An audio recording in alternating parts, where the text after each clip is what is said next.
Good morning mga kabay shooter. Kauban nato ang head coach sa WSA Mustang.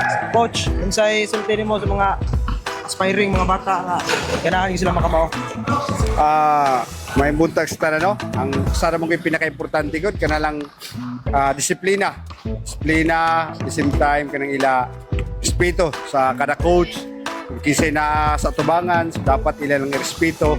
So kada pong kwan, kanang kung sa ang heart na nasa imo kasing-kasing dapat mao ra gyud importante kay bisa pa kung saon nimo ka maayo pero wa kay kasing-kasing wa lang gihap na business lang gihap na pero ang ako lang pinaka kuan sa mga bata work hard lang yun at the same time pray to God kay mo na pinaka-importante nato nga kuan sa basketball. So, maulan to.